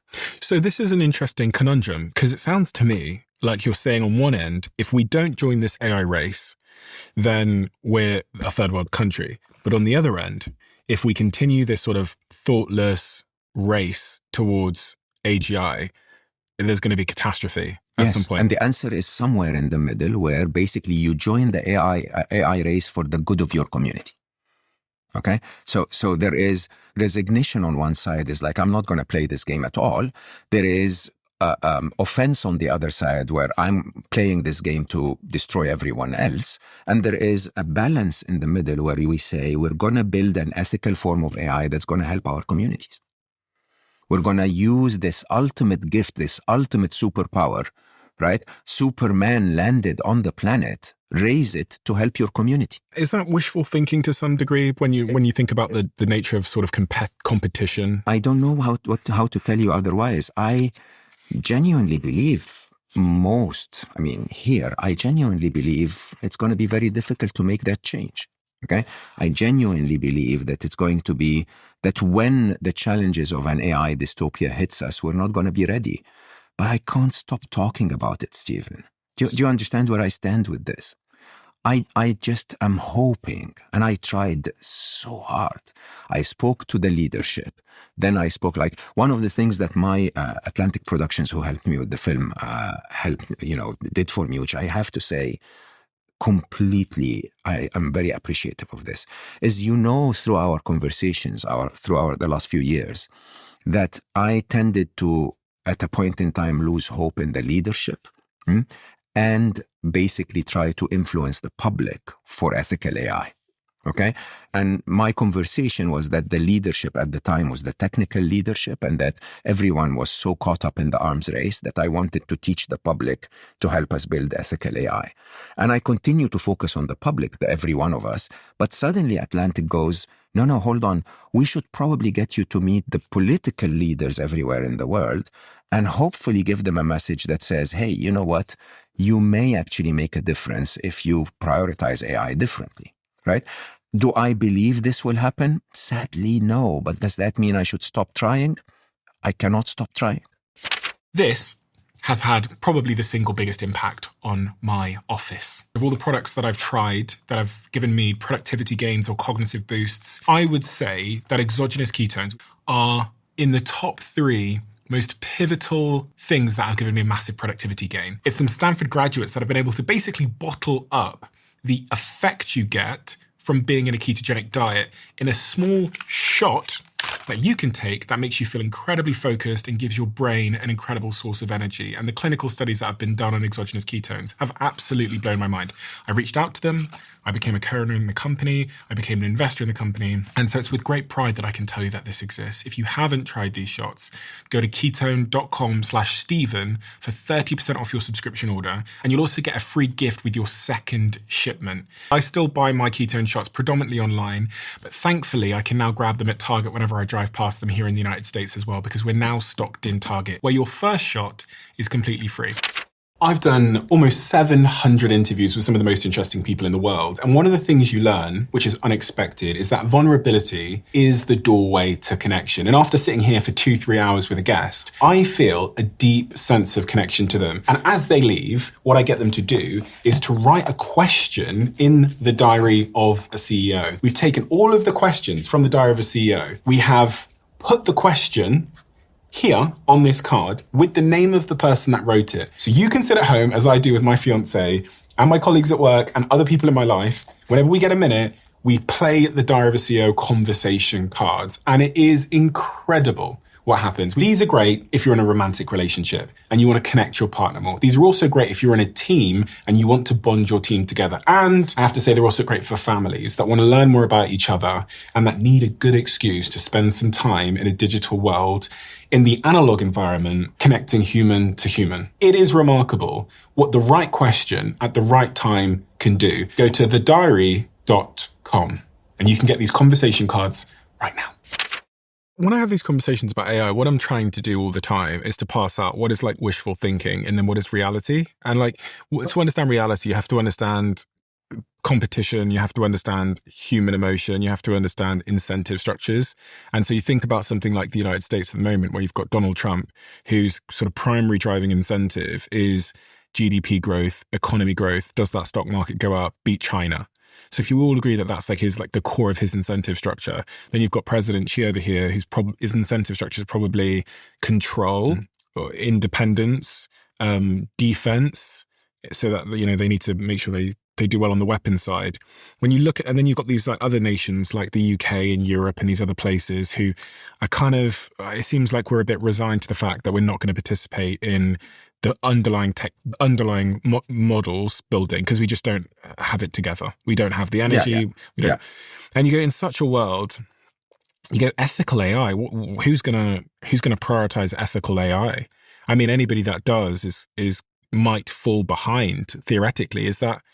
So I wonder where the fault in the thinking is here. Like, how do we get to a point of ethical AI when the incentive structures are so clearly highly competitive and arguably a little bit short term in their thinking? Yeah. So what are you saying? We lie down and wait? No, I just don't know. I just don't have an answer, honestly. Correct. That's why we keep having these bloody conversations. That's why we keep talking about it. Yeah. And that's why I keep spending 14 hours a day trying to tell the world, because some genius somewhere is going to find an answer. But the way it's going. Right now, I guess what we're pursuing is we're hoping that ChatGPT and Anthropic and Grok, and we're hoping that they just build ethical models, and we're hoping that social pressure forces them into making good decisions. Correct. We need to be able to vote with our usage. Right? Yeah. So I think one of the biggest movements in AI since we started was the idea that so many people switched away from ChatGPT when they approved that their model can target people. Right? So many people I know at least said... Target people?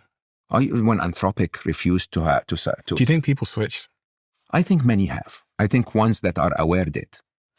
Right? And I think they did because the cost of switching is really... I mean, honestly, Anthropic is better if you think about it. Yeah, I think it's better. Yeah, but the idea is if people don't switch for those ethical reasons. So, you know, every one of my books has this dedication at the beginning. It used to be The Gravity of the Battle Means Nothing to Those at Peace when I wrote In Memory of Ali at the beginning. My next book, Alive, do you remember a song called they were called the Manic Street Preachers? Yeah. If you tolerate this, then your children will be next. Mm-hmm. I genuinely believe that what the world needs to wake up to is, if you tolerate this, then your children will be next. If you continue to resign, if you continue to say, I'm not going to try, this world is going to change in a way that is completely not in your favor. Try what? Try to stand up and say something needs to change. Okay. We can say something needs to change, but we can't say what that thing is. What needs to change is governments need to serve their people, not their interests, and corporates need to work for the benefit of their societies before their shareholders. This run that we had with capitalism so far has benefited the world tremendously. Whose economy do you think is going to be in a better place for the middle China, class for sure. out of, say, the UK and the United States? The UK is gone. It's gone because, in part, because it didn't compete? Because you're an older bureaucracy that is burdened down by so much barriers in the process of building anything, right? Because the US economy in the past welcomed people like me to go and live in California and build amazing shit, right? That is no longer the case. So who is going to win? In my view, it's definitely China. And by the way, you asked for the middle class. So China made decisions recently that forced businesses not to lay people off in replacement, to be replacing them with AI. Would the West do that? The capitalist West would never do that. We don't know the answer. I don't know the answer. I'm responding to your... Yeah, you can see the conundrum I find myself in, which is a state like, a country like the UK is, in your words, gone because it didn't compete. It didn't allow people to be highly entrepreneurial. It didn't empower entrepreneurialism, innovation, ingenuity. In some way, it stood in their way. In some way. Now, that could be incentives, it could be culture, it could be whatever. Yeah, I know where you're going with this. The US didn't, so they have a economy which is arguably more productive and future-proofed than ours. By way of that, they are also more advanced in artificial intelligence, and we are gone. So the remedy for a country like us would be, therefore, to compete.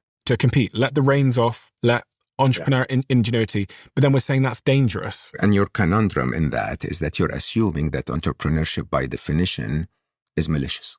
No, I'm just saying that there's a bit of a paradox. Like, you're damned if you don't, you're damned if you do. But you're not damned if you build things for the people, not for the capitalist. This is an ideological debate. I pray and hope that is plausible, but I'm worried that in a competitive market, whoever's optimizing for, I don't know, you can name it, retention.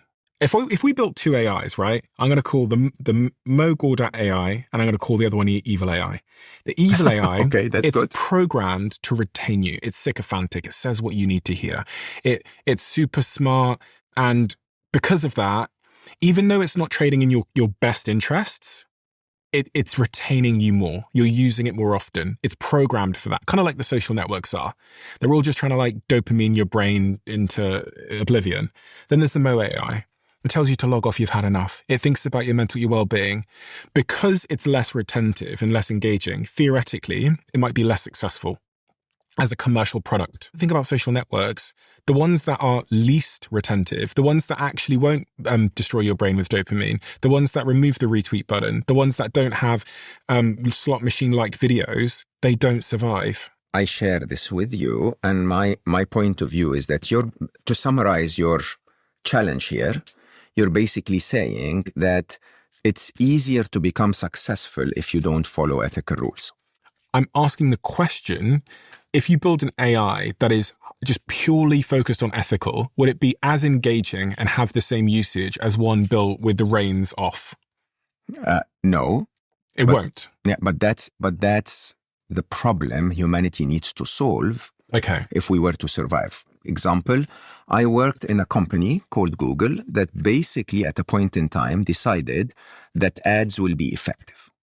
Okay? Yeah. The ad industry prior to Google was 50% of your ad budget doesn't work. We just don't know which 50%. Remember that? Yeah. Right. And Google came in and struggled from 1998 until 2004 when they started to turn plausible revenues as a result of saying, we're going to run a Dutch auction and we're going to give you pay-per-click and we're going to show you results for your ads.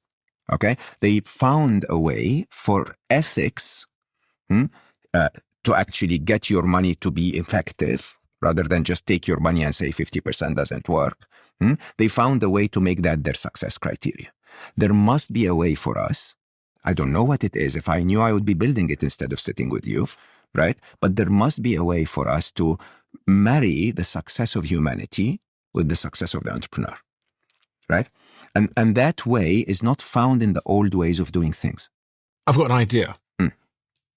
Maybe. You know, Claude 4.8 came out yesterday, which is one of the big AI models, the new one. And when they release the models, they show these like graphs of the benchmarks. What they mean by this is what it's capable of. They show how it performed in maths, in science, in writing, reasoning, etc. Yeah. It is all marginal at this point. But my idea is, could there be an ethical benchmark that all these models have to pass before these large companies can legally deploy them?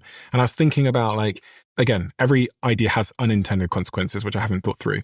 But would it be very interesting that when they release these models, they also release the ethical benchmarks? We tried to get it to X, we tried to get it to Y, we tried to get it to Z, and here's how it performed against the ethical benchmarks. That gives some kind of standard for governments to say, you're not allowed to release a new model unless it passes independent tested ethical benchmarks. Beautiful.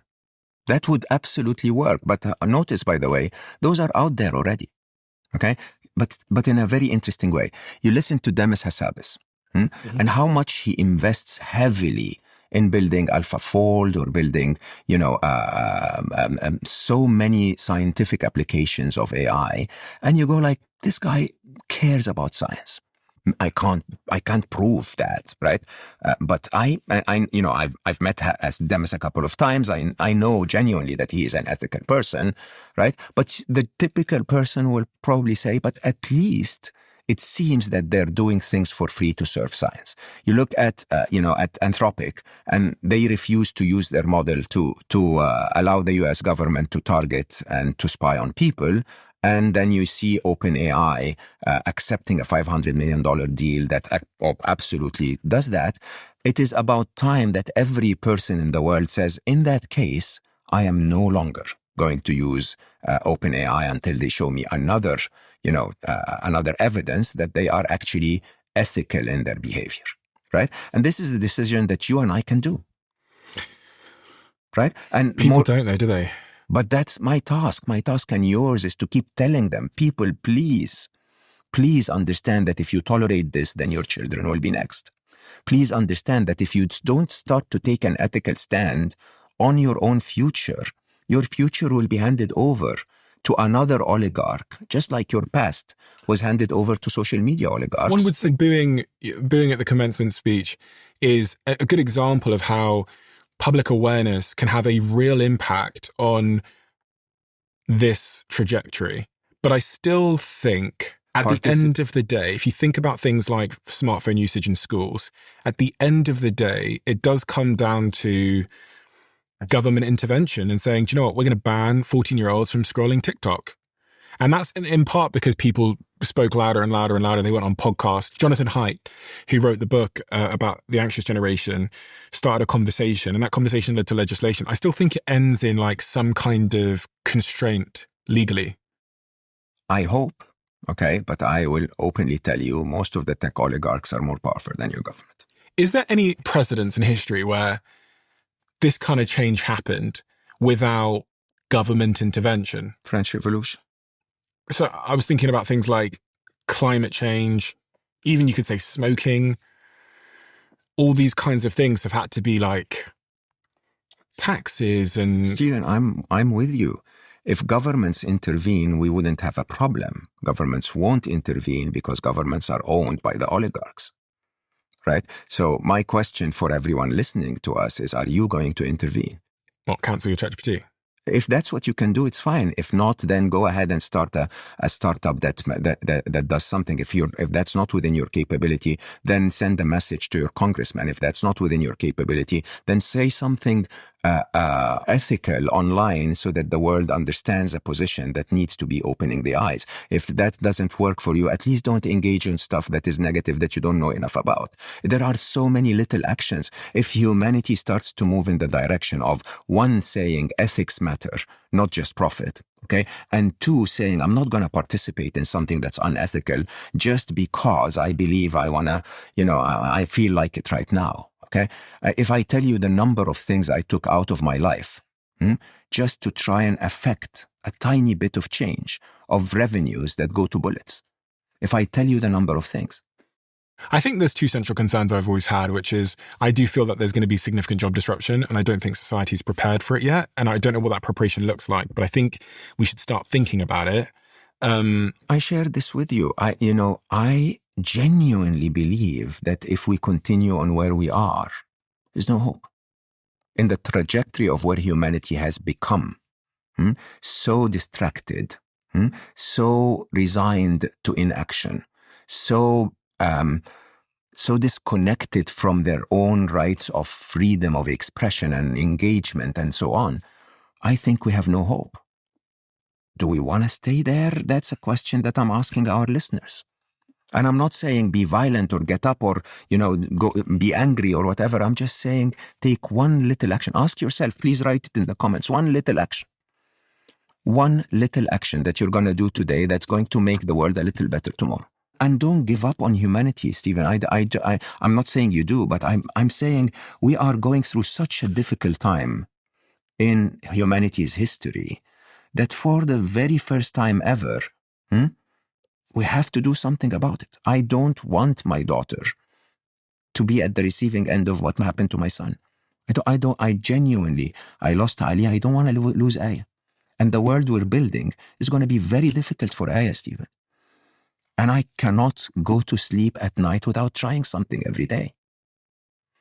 And I genuinely don't understand how humanity is missing that point. Mainly, I think, because they're uninformed. Now we're informing them. Okay? The only thing that will save humanity going forward is that this superpower, called intelligence, is used for ethical reasons. Is that the corruption that's leading us to where we are today stops. Mm. You've got more envelopes there. What's your next envelope? The third one. Number 2 was job losses. Number 3 was labor. Basically. Same thing. Robots will replace manual labor by 2030. Will start to replace manual labor. Okay. So, you will have more and more manual jobs given to robots. What's this one? This is absolute. Do you think otherwise? The world's first trillionaire before. Oh, yeah, probably well before then. Well before 2030. I think Elon's about to IPO SpaceX, which is likely to make him a trillionaire. Yeah, I think the concentration of power that comes with that is quite drastic when you really think about it. And that's 2030 is just a few years away. I think the team wrote this wrong. Artificial superintelligence will arrive in 2032 to 2035. I think artificial superintelligence will arrive the minute AGI happens. So it doesn't really matter if AI is 1 billion times smarter than you or just twice as smart as you. Once we cross beyond AGI, ASI is just very, very soon. And I think we'll overcome that when we get to the fourth inevitable, when AI is in charge of everything. I genuinely believe that we will end up in a utopia of abundance. I genuinely believe that, again, physics, mathematics, and biology will tell you that superintelligence is benign and that we will eventually end up in a good place, not because humanity has done much to get us there, not because our leaders have suddenly turned ethical, but because our unethical leaders have gone out of the equation and were replaced with a super efficient minimum energy principle that doesn't see value in anything that's destructive. So the future is going to be great. Those who make it to 2038 will enjoy it, yeah. Those who make it. For sure. I mean, World War II didn't destroy the world, but ask those who went through it. It's just an interesting idea that actually it's just you're forecasting basically like a decade of turmoil. Of dystopia, of absolute dystopia. When you say absolute dystopia, just so I'm clear in my mind, that absolute dystopia you're forecasting over a decade is about war. It's or about economics, jobs. Economics, it's about jobs. It's also about surveillance and control. It's also about digital currencies. It's also about human connection. It's also about concentration of power. It's a magnification of everything we've built so far.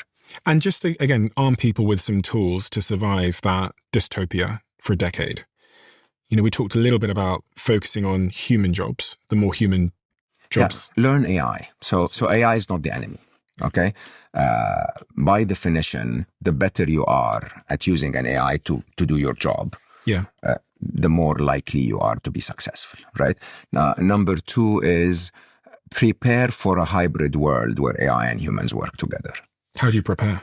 You basically understand agents and how agents work. You understand how a hyper efficient approach to things may not require you to be, very long meetings and very long. So there is, if you lived in California, you would know that the way we ran businesses was a lot more efficient. We sometimes had a 7-minute meeting, right? So the habits of an AI are much more efficient than the habits of humans. So learn AI again.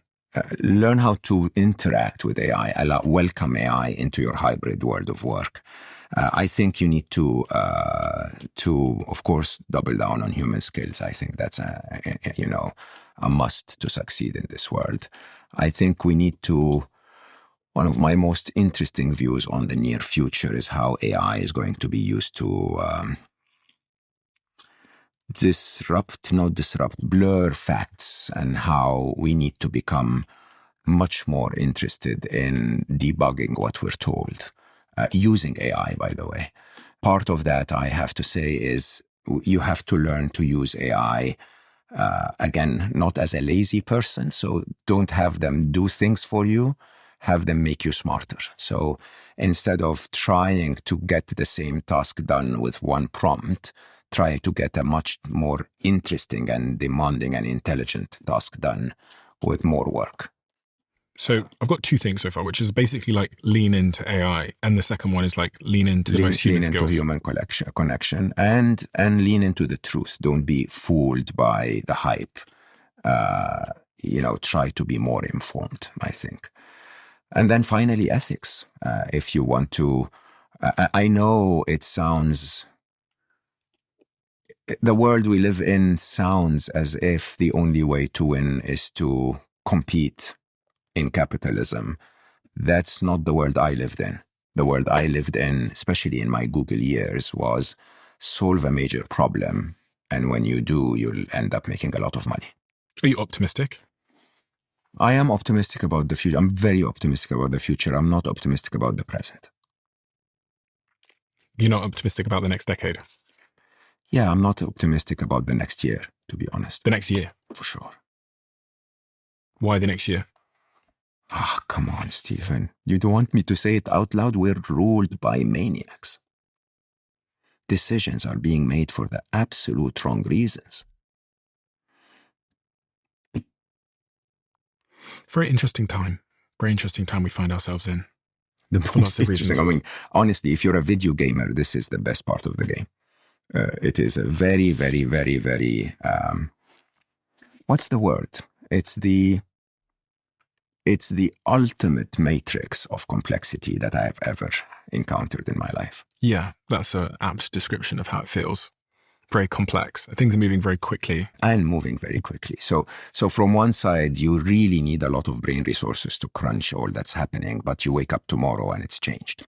Well, the first time we spoke about happiness. After this conversation, Stephen? I was just wondering, you wrote a book about happiness, which is... I wrote many books about happiness. But I mean, the Soul for Happy is the book that I'm referring to. Here it is. Yeah. Engineering Your Path to Joy. What a fantastic book. I quote this book all the time, all around the world. And I'm wondering if any of the principles that you wrote in this book about how to live a happy life are more important now in the world that we live in than maybe when you wrote this book. Oh, for sure. I mean, honestly, if I wasn't living by this, I would have left this world a long time ago and went to an island somewhere. You see, the interesting side of happiness is that it's not dopamine driven, it's serotonin driven, right? So my definition of happiness is I'm okay with this world as it is. I can affect it, I can change it, I can engage with it, I can try to make it better.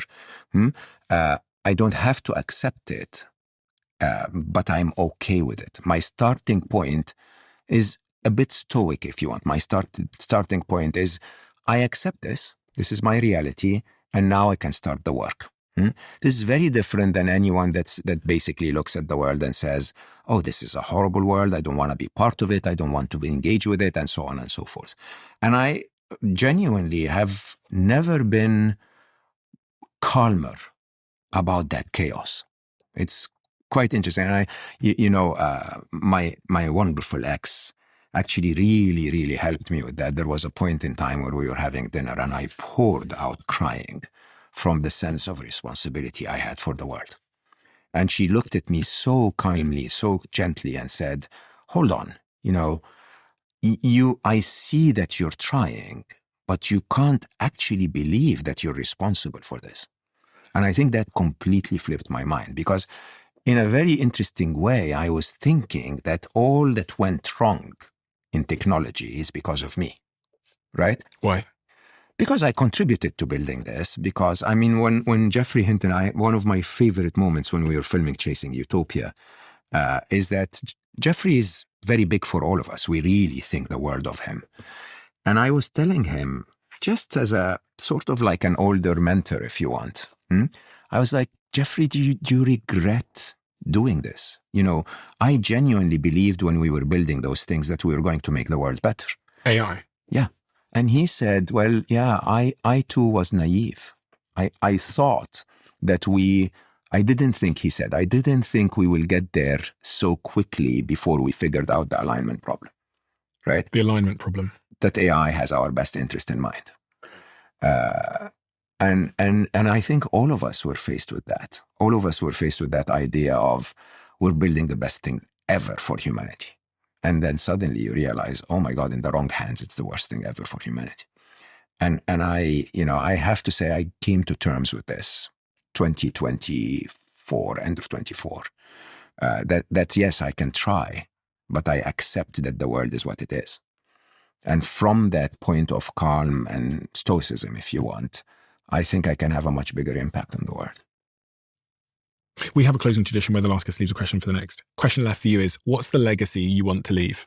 Nothing at all. I've been asked this question. I get asked it all the time. So I don't know why so many people are asking. Am I going to go anytime soon? I don't know why so many people are asking me that question. You see, legacy is a. What would I care if I have a legacy if I'm dead? Like, why does that even make any difference? Here's an interesting thought for everyone. If karma is real, and I genuinely believe it is, and if we're not just physical beings, that we're physical and spiritual, then I'd rather keep all of my karma for my spiritual side. What does that mean? I don't want anyone to remember anything I ever did. Yeah. I just want to leave a positive impact on the world and take all of that as karma for my next journey. Mo, thank you.